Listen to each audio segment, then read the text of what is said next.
we're here at BGC, walking to Mercato because we're hungry. We're actually just waiting for our friends. We're gonna play eye darts because it's our friend's birthday. Happy birthday! Just gonna do a little episode before the day for eye darts. And we're going to rate the date for Mercato. So yeah.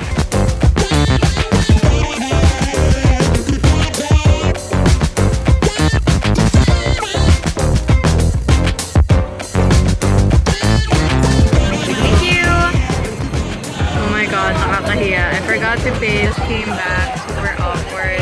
195? Yeah. So that is duck and siomai with rice. Should be good. Although, That's good. way better than Hong Kong. Pero parang medyo may tutong na rice.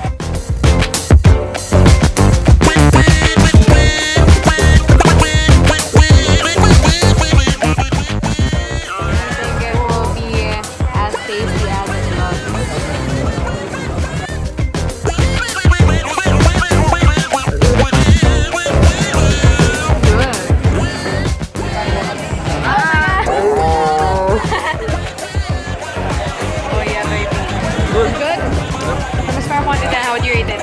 8. 8. I rate it 7.99.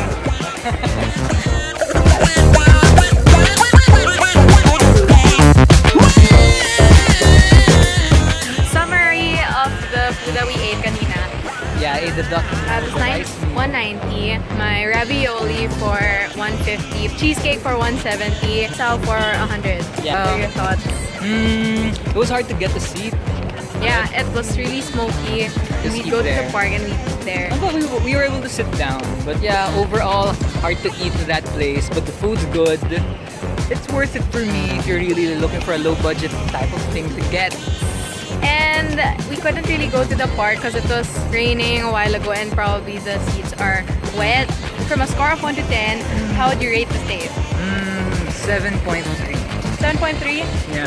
Not pass. Oh, it's passing. 7.5. 7.5. Okay, it's there. 7.3 pa rin. 7.3. I'd rate it 7.5. Okay. Hello! Thank you for watching! Bye! Bye.